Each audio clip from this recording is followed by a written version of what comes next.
நம்முடைய கர்த்தர் ராஜரீகம் பண்ணுகிறார். ஹல்லேலூயா. கர்த்தருடைய ஆவியானவர் நம்மோடு கூட பேசுவாராக. ஆமென். ஹல்லேலூயா. இன்னைக்கு வீட்டில் இல்லை ஒரு கல்யாணம் பேசி முடிக்கிறோன்னு வச்சுக்கோங்க. ஃபஸ்ட்டு ட்ரெஸ், நல்ல அருமையான ட்ரெஸ்ஸு வாங்கணுங்க.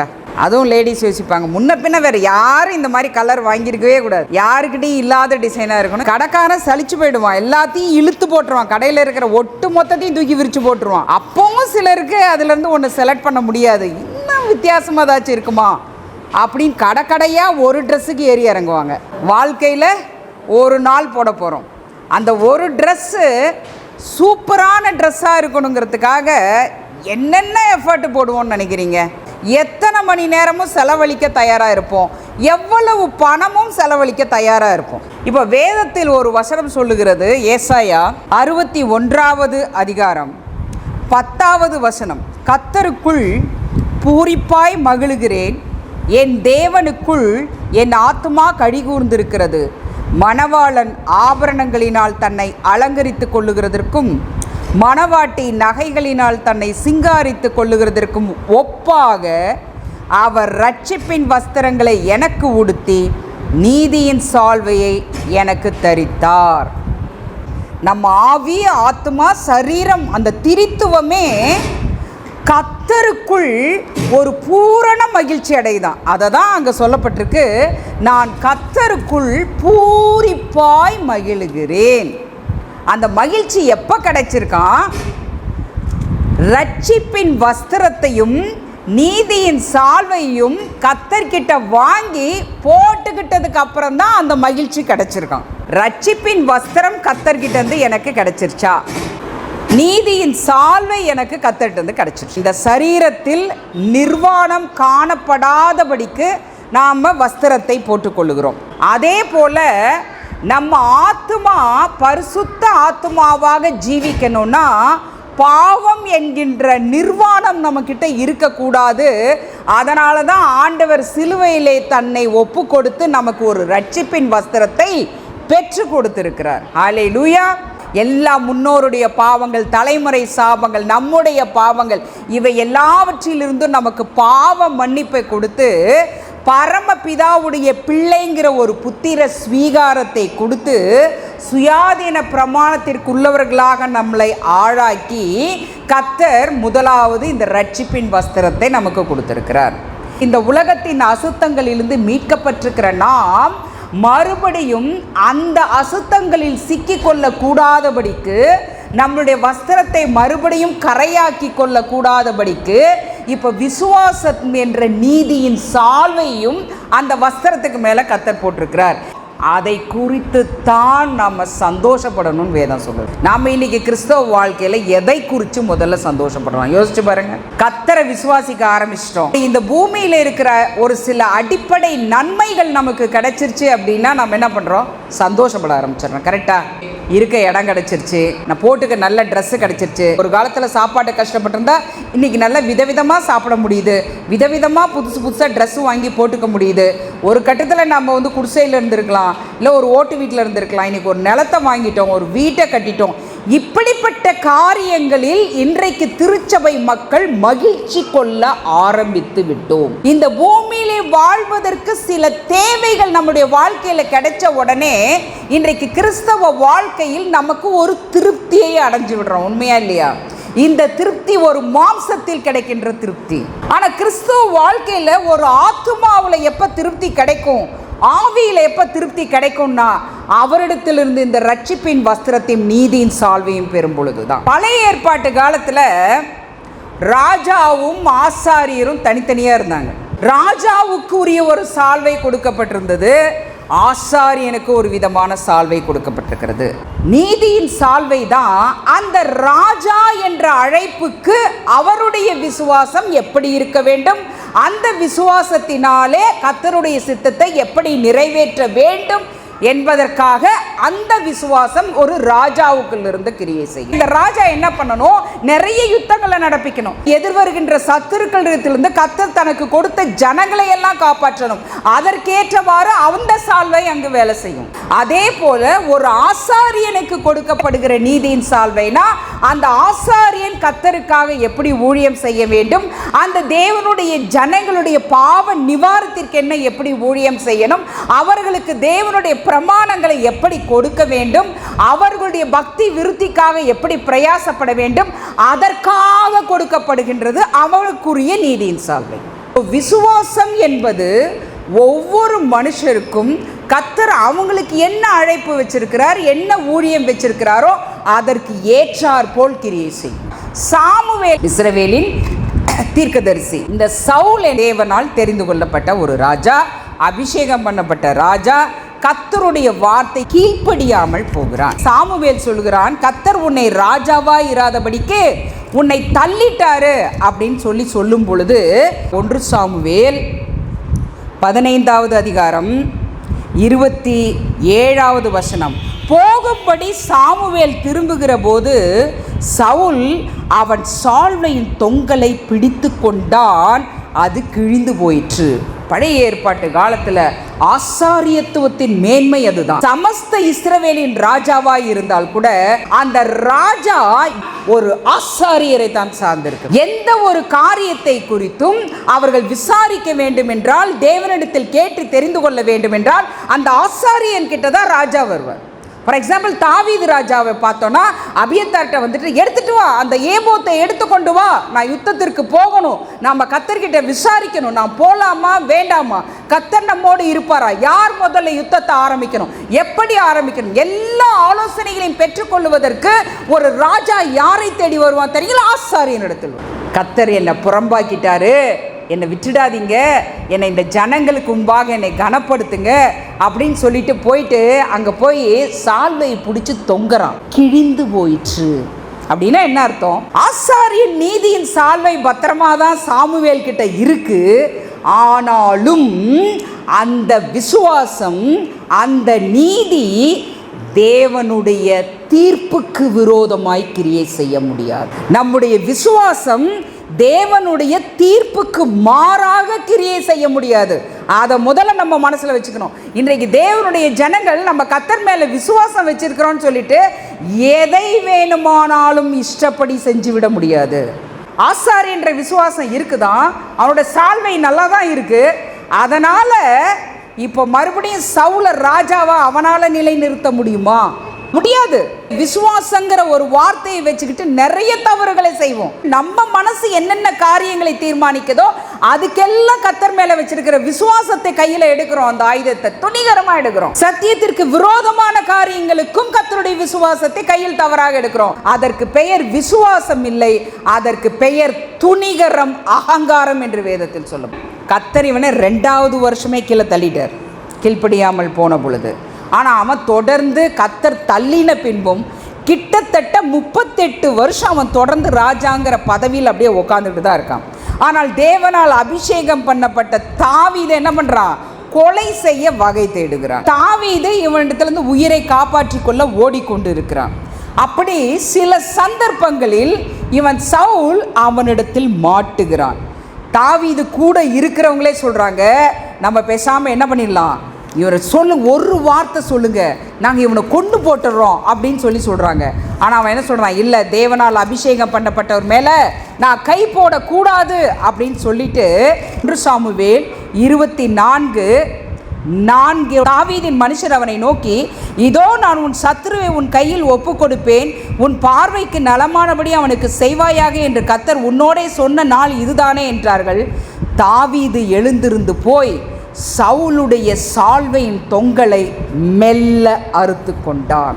அந்த ராஜாவுக்கு தன்னுடைய சால்வையின் தொங்கலை ஒருவன் அறுத்து கொண்டு போனது கூட தெரியவில்லை. கிறிஸ்தவ வாழ்க்கையில் பரிதாபமான நிலை இதுதான்.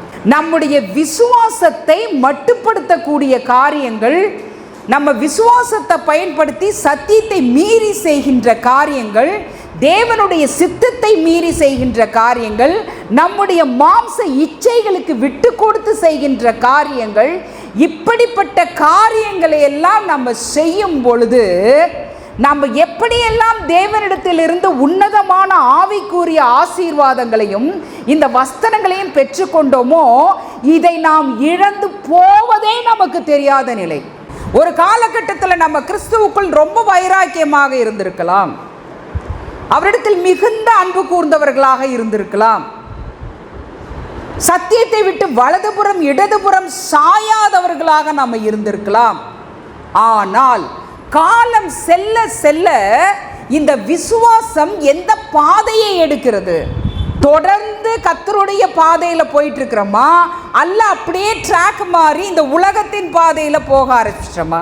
தேவனிடத்தில் காட்ட வேண்டிய அன்பை இந்த உலகத்திலும் உலகத்தில் உள்ள விஷயங்களிலும் காட்ட ஆரம்பிச்சிட்டோம். தேவனிடத்திலிருந்து பெற்றுக்கொண்டிருக்கிற ஆசீர்வாதங்கள், ஆவிக்குரிய வரங்கள் எல்லாவற்றையும் அப்படியே கொஞ்சம் கொஞ்சமாக இழந்து போகிறது தெரியாது. ஒரு கட்டத்தில் சவுல் போய் கர்த்தரிடத்தில் விசாரிக்க போகிறான். கர்த்தரிடத்தில் என்ன கிடைக்கல? பதிலே கிடைக்கல. எது இப்போ அவனை இழக்க வச்சது? கர்த்தருடைய வார்த்தைக்கு கீழ்ப்படியில். நம்பர் 1. நம்பர் 2, கீழ்ப்படியில் கர்த்தர் தள்ளிட்டார்னோடனே கர்த்தர்கிட்ட போய் ஒப்புரவாகிற எண்ணம் வரல சவுலுக்கு. யாருமே இந்த உலகத்தில் பர்ஃபெக்ட் கிடையாது, ஆண்டவர் இயேசுவை தவிர.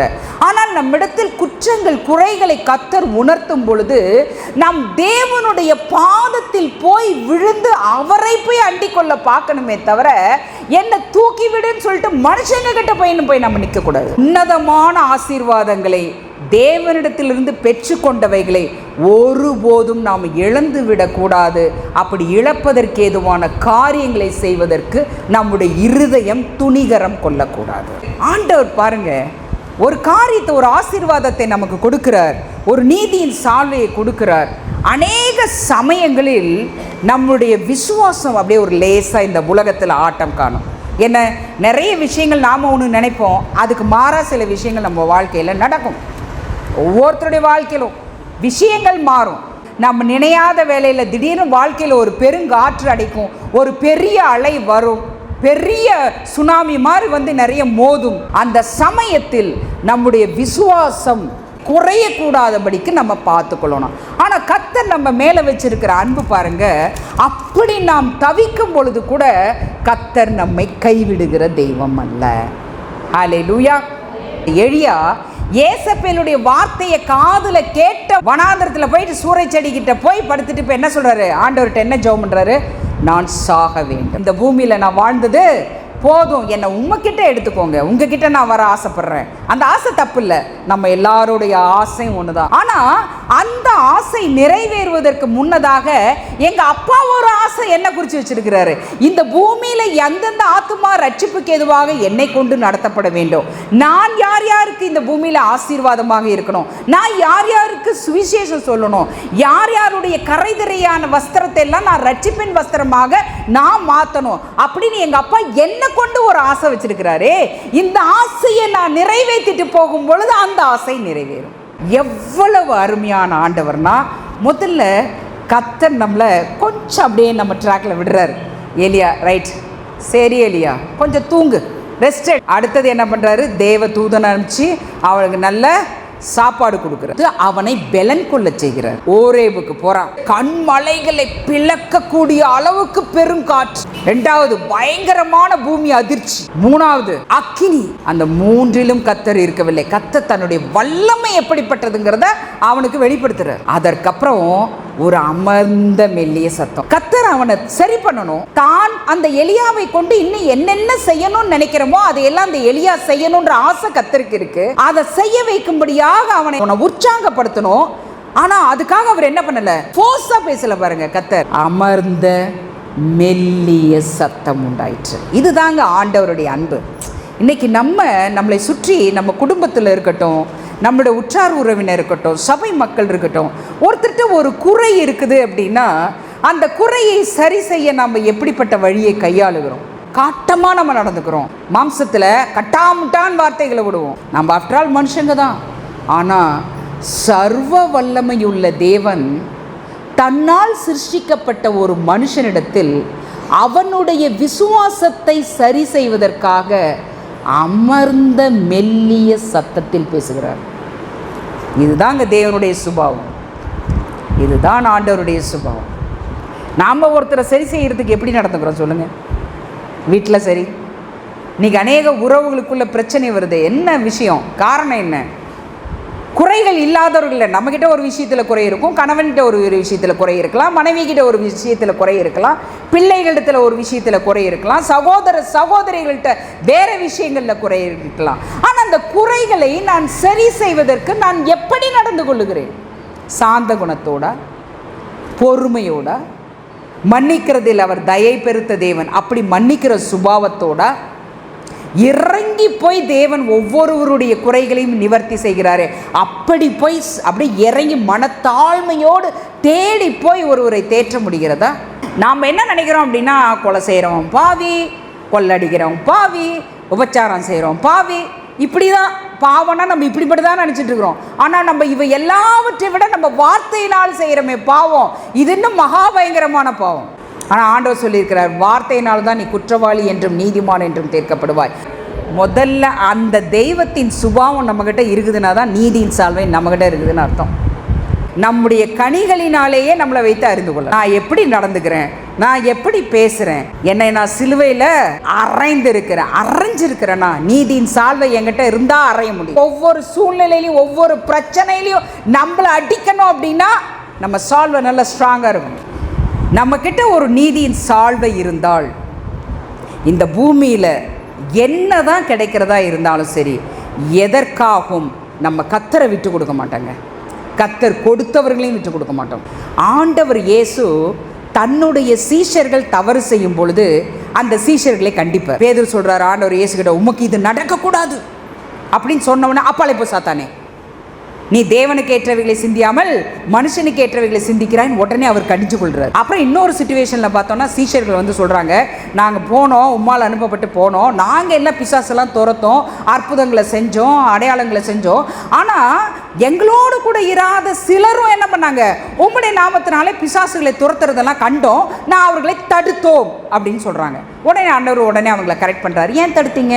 அவர்களும் என்னுடைய நாமத்தினால நன்மைகளை தானே செஞ்சாங்க, சத்தியத்தின்படி சரியான காரியங்களை தானே செஞ்சாங்க, என்னோடு இருக்கிறவனை நீங்கள் விட்டுடுங்க அப்படின்னு சொல்கிறாரு. உடனே அந்த இடத்துல அந்த சீஷர்களை கரெக்ட் பண்ணுறாரு. இன்னொரு இடத்துல என்ன சொல்கிறாங்க, அந்த ஊரார் ஆண்டவர் இயேசுவை உள்ளே வரதுக்கு அனுமதிக்கலைன்னா உடனே வானத்திலிருந்து எலியாவை போல் அக்கினி இறக்கி இவங்களெல்லாம் இப்போவே அழிச்சிடுறோம் சொல்லுங்க அப்படின்னு. உடனே என்னத்துக்கு இப்படிலாம் உணர்ச்சி வசப்படுறீங்க, இப்படியெல்லாம் செய்யக்கூடாது, நான் அழிப்பதற்கல்ல ரட்சிப்பதற்காக தான் இந்த பூமிக்கு வந்திருக்கிறேன் அப்படின்னு சொல்லி அந்த இடத்துல அவங்கள கரெக்ட் பண்ணுறார். பாருங்கள், தவறு செய்யும் பொழுது அவர்களை கரெக்ட் பண்ணினார். ஆனால் அதே இந்த சீஷர்களை குறித்து பரிசேயர் சதுசேயர் வந்து இவர்கிட்ட கம்ப்ளைண்ட் பண்ணுவாங்க, நாங்கள் உபவாசிக்கிறது போல் உங்களுடைய சீஷர்கள்லாம் உபவாசிக்கிறது இல்லையே. உடனே சொல்கிறார், மணவாளனே அவங்க கூட நான் இருக்கிறேன், அவங்க இப்போ உபவாசிக்க மாட்டாங்க, மணவாளன் எடுபட்டு போகும் நாட்கள் வரும் பொழுது உபவாசிப்பார்கள். சீஷர்களை விட்டு கொடுக்குறாரு பாருங்கள், விட்டே கொடுக்க மாட்டார் ஆண்டவர். இவங்க கை கழுவாமல் சாப்பிட்றாங்கன்னு உடனே அங்கே ஒருத்தர் உடனே ஆர்கியூமெண்ட்டுக்கு வராங்க, கை கழுவாமல் சாப்பிட்றாங்க. உடனே சொல்கிறாரு, சீஷர்களை விட்டு கொடுத்தாரா? இல்லை, கை கழுவாமல் சாப்பிட்டீங்கன்னா என்னையா, மீறி போனால் ஒரு 2-3 கிருமி உள்ளே போகும், அவ்வளோதானே. ஆனால் உன் ஆத்துமாவில் இத்தனை விஷயங்கள் அழுக்கு இருக்கு, அதை பாரு அப்படின்னு சொல்கிறார். எங்கேயுமே ஆண்டவர் தன்னுடைய சீஷர்களை விட்டு கொடுக்கவே மாட்டார். ஆனால் அவங்க தவறு செய்யும் பொழுது அவர் கரெக்ட் பண்ணுவார். இதுதாங்க நீதியின் சால்வை. ஆனால் நம்ம ஹஸ்பண்ட் ஏதாச்சும் ஒன்று சொல்லிட்டாருன்னா ஊரெல்லாம் போய் டமாரம். ஆல் இண்டியா ரேடியோ செய்திகள் வாசிப்பது சோ அப்படின்னு சொல்லிட்டு போயிட்டு எல்லாம் ப்ராபகண்டா பண்ணிட்டு உட்காந்துட்டு. திருச்சபை மக்களாக இருந்தாலும் சரி, கர்த்தரை அறியாத உறவுகள் உங்களுக்கு இருந்தாலும் கூட அந்த நிர்வாணத்தை நீங்கள் இப்போது மூடி அந்த நிர்வாணம் பர்மனண்ட்டாக காணப்படக்கூடாதபடிக்கு அவர்களுக்காக கர்த்தர்கிட்ட போய் அந்தரங்கமாக கண்ணீர் விட்டு ஜெபம் பண்ணுங்க. ஆனால் போய் இந்த நிர்வாணத்தை போய் அடுத்தவங்கள்ட்ட சொல்லிட்டு இருக்காங்க. இந்த சொன்ன ஒரு காரியத்துக்காக கானான் சபிக்கப்பட்டு பல ஆயிரம் வருஷம் ஆண்டவர் இயேசு இந்த பூமிக்கு வரும் வரை அந்த சந்ததிக்கே ரட்சிப்பு கிடையாது. ஆண்டவர் இயேசு சொல்கிறார், என்னை பார்த்து கற்றுக்கொள்ளுங்க. நம்மளை தூக்கி வச்சுட்டு அவங்கள எல்லாம் மட்டம் பண்ணி எவ்வளோ தாழ்த்தி பேச முடியுமோ அவ்வளவே தாழ்த்தி பேசி, இதில் வேற அப்படி பேசுறதுல ஒரு குரூர ஒரு சந்தோஷத்தை அனுபவிக்கிறேன் பாருங்க. இது பாவம். வீட்டில் பிள்ளைகளுக்கு முன்னாடியே மற்ற ஊழியக்காரங்களை குறித்து, அவர்களை குறித்து, எல்லாரும் குறித்தும் தப்பா பேசுறது, உறவுகளை குறித்து தப்பா பேசுறது, அவர்களை ரெஸ்பெக்ட் பண்ணி எப்படி நடக்கணுமோ அதற்கேற்றபடி பேசுறது இல்லை. அப்ப அந்த பிள்ளைகள் நாளைக்கு அவங்களை எப்படி மதிப்பாங்க? ஆகாத சம்பாஷணைகள் நல்லொழுக்கத்தை கெடுத்து போட்டுரும். நாளைக்கு அந்த உறவுகளிடத்தில் ஆண்டவருடைய அன்பை எப்படி வெளிப்படுத்துவாங்க? அவங்க எப்படி இயேசு யாருக்கும் கொடுக்க போறாங்க? தானியேல் சூப்பரா ஒரு சால்வை போட்டிருக்கிறார். தானியேல் 3வது அதிகாரம் 21வது வசனம். அப்பொழுது அவர்கள் தங்கள் சால்வைகளோடும் நிஜார்களோடும் பாகைகளோடும் மற்ற வஸ்திரங்களோடும் கட்டப்பட்டு எரிகிற அக்கினி சூளையின் நடுவிலே போடப்பட்டார்கள். ராஜா நேபுகாத்நேச்சார் பார்க்குறான், ஆண்டவரே இவங்க கூட அந்த அக்கினி நடுவில் உலா வந்துட்டு இருக்கிறத பார்க்குறான். 27வது வசனத்தில் பின்பகுதியில் பார்த்தோம்னா, தேசாதிபதிகளும் அதிகாரிகளும் தலைவரும் ராஜாவின் மந்திரிகளும் கூடி வந்து அந்த புருஷருடைய சரீரங்களின் மேல் அக்கினி பெலம் செய்யாமலும் அவர்களுடைய தலைமயிர் கருகாமலும் அவர்களுடைய சால்வைகள் சேதப்படாமலும் அக்கினியின் மனம் அவர்களிடத்தில் வீசாமலும் இருந்ததை கண்டார்கள். நீதியின் சால்வை நல்லா இருந்ததுன்னா கர்த்தருக்காக ஒரு வைராக்கியம் இருங்க. எதற்காகவும் நம்ம கர்த்தரை விட்டு கொடுக்க மாட்டோம். அந்த அளவிற்கு தேவனுக்காக ஒரு வைராக்கியம் இருந்ததுனால அந்த சால்வை, அப்படிப்பட்ட அக்கினியில் அந்த சால்வை எரிஞ்சு போச்சா?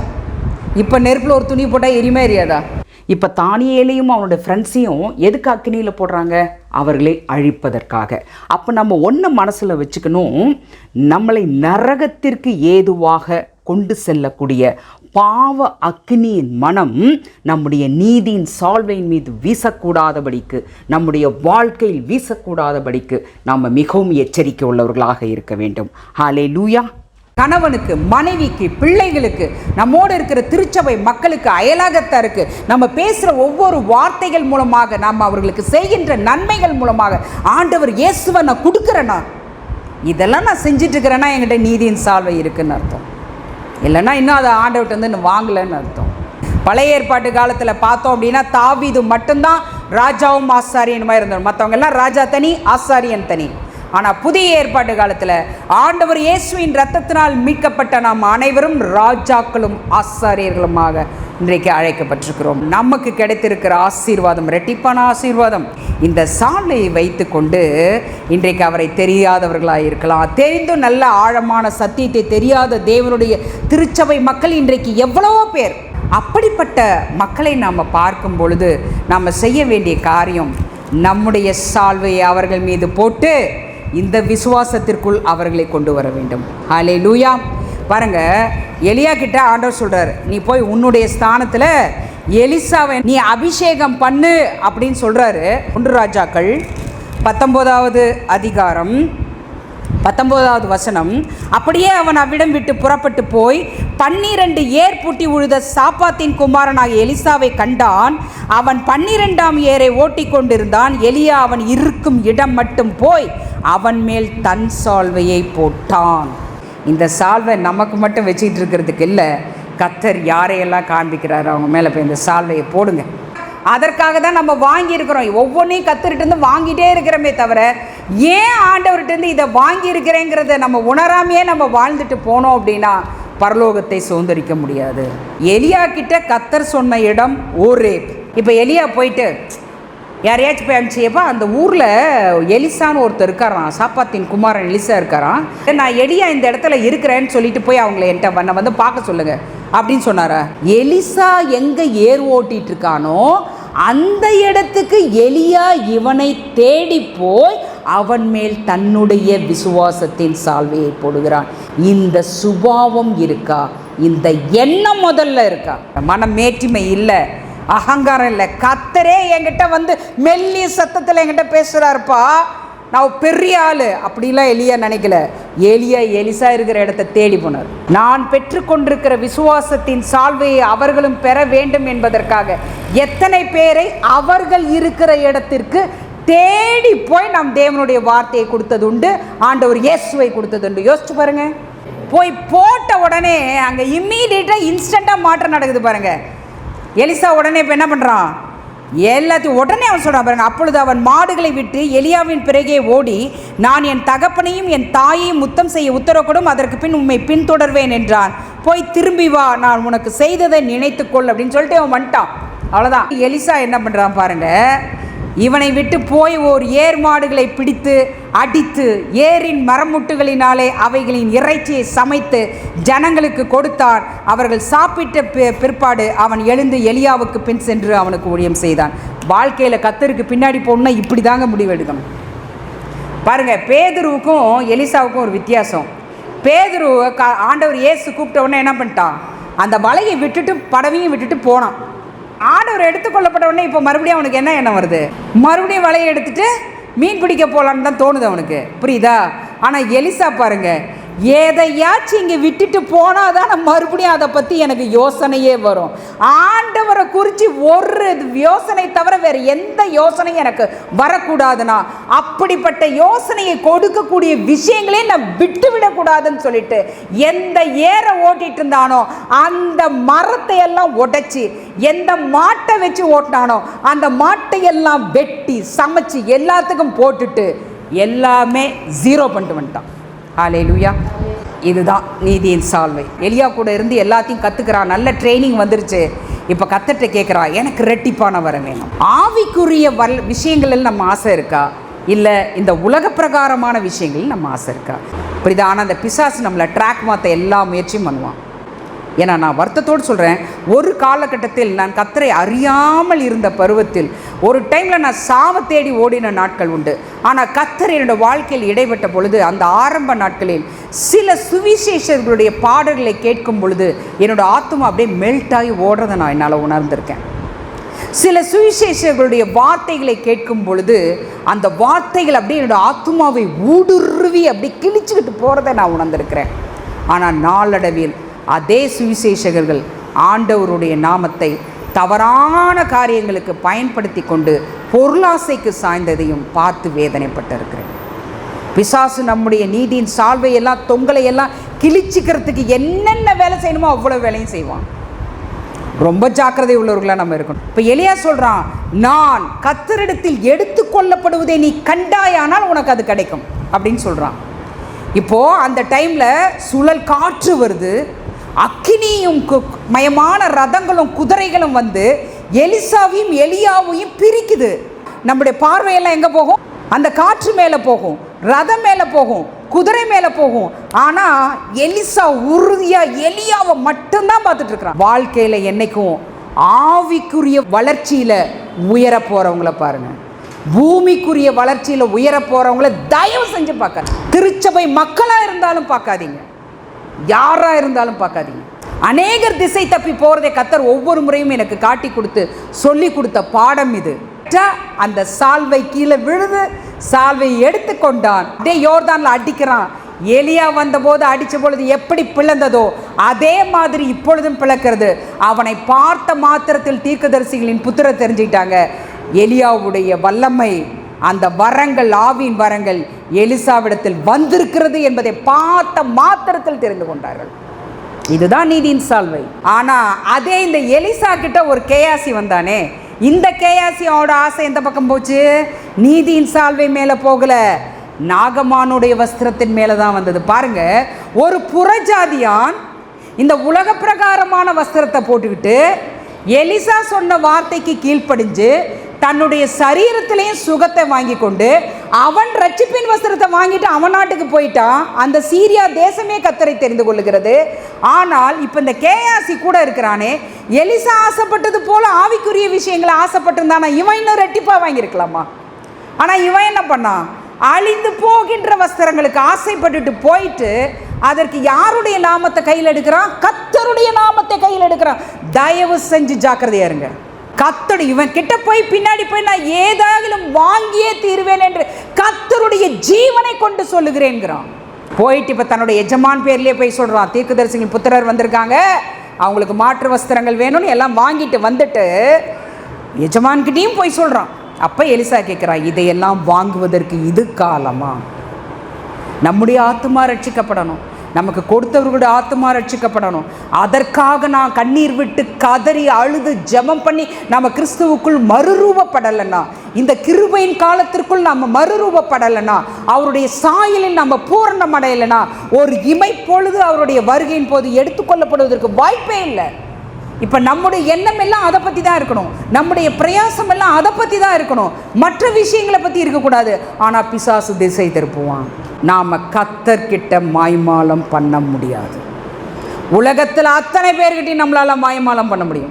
அவருடைய நாமத்தை சொல்லும் பொழுது நான் எந்த நோக்கத்தை என் மனதில் வைத்து கொண்டு சொல்லுகிறேன்? அழிந்து போகின்ற வஸ்திரத்தை போய் எடுத்ததுனால கடைசியில் அந்த குஷ்டரோகத்துக்கு ஆளானான். அந்த நீதியின் சால்வை எத்தனை வருஷம் அவன் கையில் இருந்திருந்தாலும் அந்த எலியாவின் அனுபவங்கள் எல்லாம் இப்போ யாருக்கு கிடைக்குது? எலிசாவுக்கு கிடைக்குது. அதுதான் நம்முடைய சால்வையை அடுத்தவங்க மேலே போடும் பொழுது அந்த விசுவாசத்தினால நிறைய அனுபவங்கள். ஏன்னா எலியா கடந்து வந்த பாதை, கர்த்தர் எப்படியெல்லாம் அவனை பலப்படுத்தினார், உற்சாகப்படுத்தினார், விசுவாசத்தில் தூக்கி நிறுத்தினார், அதற்காக தேவன் என்னென்ன செய்தார், இந்த அனுபவங்கள் எல்லாமே எலிசாவுக்கு கடந்து போகுது பாருங்க. அந்த பரலோக ஞானமே போகுதே அந்த சால்வையோடு. கடைசி வரை கர்த்தர் தனக்கு வைத்திருந்த பங்கை நிறைவேற்றி விட்டு போனானே, அதுதாங்க நீதியின் சால்வை. ஆண்டவர் என்ன கொண்டு என்ன திட்டம் வச்சிருக்கிறாரோ அந்த திட்டத்தை இந்த பூமியிலே நிறைவேற்றி முடிக்கணும். எஸ்ரா 9வது அதிகாரம் 1வது வசனத்தில், இவைகள் செய்து முடித்த பின்பு பிரபுக்கள் என்னிடத்தில் சேர்ந்து, இஸ்ரவேல் ஜனங்களும் ஆசாரியரும் லேவியரும் ஆகிய இவர்கள் கானானியர், ஏத்தியர், பெரிசியர், எபோசியர், அம்மோனியர், மோவாபியர், எகிப்தியர், அம்மோரியர் என்னும் இந்த தேசங்களின் ஜனங்களுக்கும் அவர்களுடைய அருவருப்புகளுக்கும் விலகி இருக்கவில்லை. எப்படி என்றால், அவர்களுடைய குமார்த்திகளிலே தங்களுக்கும் தங்கள் குமாரருக்கும் பெண்களை கொண்டார்கள். இப்படியே பரிசுத்த வித்து தேசங்களின் ஜனங்களோட கலந்து போயிற்று. பிரபுக்களின் கையும் அதிகாரிகளின் கையும் இந்த குற்றத்தின் முந்தினதாய் இருக்கிறது என்றார்கள். இந்த வர்த்தமானத்தை நான் கேட்டபொழுது என் வஸ்திரத்தையும் என் சால்வையும் தான் கிழித்து என் தலையிலும் என் தாடியிலும் உள்ள மயிரை பிடுங்கி திகைத்தவனாய் உட்கார்ந்திருந்தேன். ஒரே ஒரு முடிய தலையிலிருந்து பிடுங்கி பாருங்க, வலிக்குதா இல்லையா? எஸ்ரா பாவம் செய்யல, ஆனால் தேசத்தில் இருந்த ஜனங்கள், தேவனால் தெரிந்து கொள்ளப்பட்ட ஊழியக்காரர்கள், ஆசாரியர்கள் எல்லாருமே இப்படி போய் புறஜாதிகளோடு போய் சேர்ந்து அருவருப்பான காரியங்களை செய்கிறாங்க. உலகத்தின் பாதையில் போக ஆரம்பிச்சிட்டாங்க. இப்போ அதை கேட்ட பொழுது தன் தாடியில் இருக்கிற முடி, தன்னுடைய தலையில் இருக்கிற முடி எல்லாத்தையும் பிடுங்கிக்கிட்டு திகச்சு அழுகிறானா, வலி எப்படி இருந்திருக்கும்? யாராச்சும் பாவம் செய்யும் பொழுது அந்த வலியை நான் உணர்ந்திருக்கேனா? இதுதான் நீதியின் சால்வை. அப்படி ஒரு வலி நமக்கு வந்திருக்கா? சபையில் யாராச்சும் ஒரு சகோதரன் சகோதரி நேற்று வரைக்கும் விசுவாசத்தில் இருந்திருக்கலாம், இன்றைக்கு ஒரு சின்ன ஒரு அக்கிரமத்துக்கு இடம் கொடுத்துருக்கலாம், ஒரு பாவத்துக்கு இடம் கொடுத்துருக்கலாம். அந்த நியூஸ் காதில் விழுந்த உடனே வலியை உணர்றோமா இல்லை செய்தியை பரப்ப ஆரம்பிக்கிறோமா? அந்த வலியை உணர்ந்து வலி, ஐயோ இப்படி செஞ்சுட்டானே, இவருடைய நிலை என்னாகுமோ, ஆண்டவரே மன்னிச்சிருங்கன்னு மோசேயை போல ஒரு கதற முடியுதா? பாவத்தை மன்னிச்சிருங்க, கைவிட்டுடாதீங்க அப்படின்னு சொல்லி போய் கதர்னா என்கிட்ட நீதியின் சால்வை இருக்குன்னு அர்த்தம். ஒரு முடியை பிடுங்கிறதே கஷ்டம். அவன் தலையில் இருக்கிற மயிர் எல்லாத்தையும் பிடுங்கிக்கிறான், தன்னுடைய தாடியில் இருக்கிற முடி எல்லாத்தையும் எஸ்ரா பிடுங்கிக்கிறாருன்னா அந்த வலி எவ்வளவு பெரிய வலியாக இருக்கும். ஆனால் இன்றைக்கு நம்ம நிறைய நியூஸ் படிக்கிறோம், தேசங்களில் இவ்வளோலாம் அருவருப்புகள் நடக்குது, பாழாகிற அருவருப்புகள் இருக்குது. திருச்சபை மக்கள் பிசாசுனால திசை திருப்பப்பட்டு இன்றைக்கி நிறைய பாவமான வழிகளில் போகிறாங்க. நிறைய அப்போஸ்தலர்கள் சுவிசேஷர்கள்லாம் பாவமான வழியில் திசை திரும்பிட்டாங்க.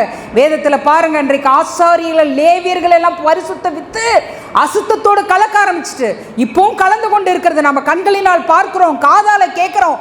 எனக்கு வலிக்கணும், நான் வேதனை அடையணும், கர்த்தர்கிட்ட போய் கதறணும், ஆண்டவரே உம்மால் தெரிந்து கொள்ளப்பட்ட மக்கள் இப்படி போயிட்டாங்களே, ஆண்டவரே நீங்கள் அவங்கள சீர்படுத்துங்கப்பா, ஸ்திரப்படுத்துங்கப்பா அப்படின்னு சொல்லிட்டு போய் கதறணும். மாறாக ப்ராபகண்டா பண்ணக்கூடாது. ஹல்லேலூயா. எஸ்ரா கிட்ட இருந்தது நீதியின் சால்வை. அப்படி ஆண்டவருடைய உணர்வுகளும் நம்முடைய உணர்வுகளும் ஒன்றா இருந்தால் நம்மக்கிட்ட இருக்கிறதுக்கு பேர் நீதியின் சால்வை. ஆனால் இன்றைக்கி நிறைய தகவலை கேட்குறோம், கேட்டால் எல்லாம் ஒரு இன்ஃபர்மேஷன் மாதிரி கேட்டுட்டு போயிடுறோம். ஆனால் அதற்கான வழியை நம்மளால் மனசில் உணர முடியுதா? கர்த்தர்கிட்ட உட்காந்து பாரத்தோடு ஜெபிக்க முடியுதா? இதெல்லாம் செய்ய முடியலைன்னா நம்மக்கிட்ட இருக்கிறதுக்கு பேர் நீதியின் சால்வையே கிடையாது. கண்களை மூடலாம். Thank my father. கர்த்தாவே, உம்முடைய சமூகத்தில் எங்களை தாழ்த்துகிறோம் தகப்பனே. மணவாட்டிக்கு நகைகளை போட்டு அலங்கரிக்கிறதற்கு ஒப்பாக நீர் எங்களுக்கு ரட்சிப்பின் வஸ்திரத்தையும் நீதியின் சால்வையும் எங்களுக்கு கொடுத்திருக்கிறே தகப்பனே. உம்மை நோக்கி பார்க்கவும் எங்களுக்கு தகுதி இல்லை, ஆனால் கத்தாவே உம்முடைய அநாதி திட்டத்தின்படி தாயின் கற்பத்தில் உருவாகிறதற்கு முன்னதாகவே நீர் எங்களை பெயர் சொல்லி அழைத்து கத்தாவே நட்சத்திர சந்ததியாய் ஆபிரகாமுக்குள் ஆண்டவர் இயேசுவின் இரத்தத்தின் மூலம் எங்களை மீட்டெடுத்த தேவன், முன்குறித்த தேவன். அப்பா உமக்கு நன்றி ராஜா. நீர் எங்களுக்கு கொடுத்த நீதியின் சால்வையை வைத்து கொண்டு நாங்கள் என்ன செய்து கொண்டு இருக்கிறோம் தகப்பனே. எங்கள் ஒவ்வொருவரை குறித்தும் ஒரு திட்டம் நீர் வைத்திருக்கிறீர் அப்பா. ஆனால் நாங்கள் அதை குறித்து ஒரு யோசனையற்றவர்களாய் கத்தாவே பிசாசானவன் இன்றைக்கு அநேகரை திசை திருப்பி கத்தாவே நாகமானின் வஸ்திரங்கள் மீது ஆசையை வைக்கிறானே. ஹல்லேலூயா அப்பா. நட்சத்திரங்களில் 1/3 தன்னுடைய வாளினாலே அவன் கீழே இழுத்து தள்ளுகிறான் என்று நாங்கள் பார்க்கிறோமே தகப்பனே. ஆட்டுக்குட்டியானவருடைய இரத்தத்தினாலே அப்பா எங்களுடைய நீதியின் சால்வை நாங்கள் காத்து கொள்ள வேண்டும் ராஜா. எங்கள் வஸ்திரங்களை கரைதிரையற்ற வஸ்திரங்களாக நாங்கள் காத்து கொள்ளணும் தகப்பனே. அப்பா அநேகரை நீதிக்குட்படுத்துகிறவர்கள் என்றென்றைக்கும் அப்பா நட்சத்திரங்களை பிரகாசிப்பார்கள் என்று சொல்லப்பட்டிருக்கிறது தகப்பனே. மாறாக ராஜா இந்த உலகத்தில் நாங்கள் அன்பு கூர்ந்து சோரம் போய்விடக் கூடாதபடிக்கு, அதற்கு நாங்கள் உம்முடைய நாமத்தை பயன்படுத்த துணிகரம் கொள்ளக்கூடாதபடிக்கு ராஜா எங்களுடைய இருதயத்தை அப்பா கிறிஸ்துவுக்குள் மறுரூபப்படுத்துங்க அப்பா. எங்களுடைய எண்ணங்கள், வார்த்தைகள், கிரியைகள் எல்லாவற்றிலும் கத்தாவே நாங்கள் ஆண்டவர் இயேசுவை பின்பற்றி எங்களுக்கு கிருபை பாராட்டும். பரலோகத்தின் ஒத்தாசையை கொடும் தகப்பனே. இந்த விசுவாசத்தின் சால்வையின் மூலமாக, இந்த நீதியின் சால்வையின் மூலமாக அநேகரை நாங்கள் உமக்குள் கொண்டு வரணும் தகப்பனே. அப்பா தேங்க் மை ஃபாதர். கிருபை பாராட்டுங்க, தொடர்ந்து எங்களை வழி நடத்துங்க. ஆண்டவர் இயேசுவின் நாமத்தில் ஜெபிக்கிறோம் பிதாவே, ஆமென்.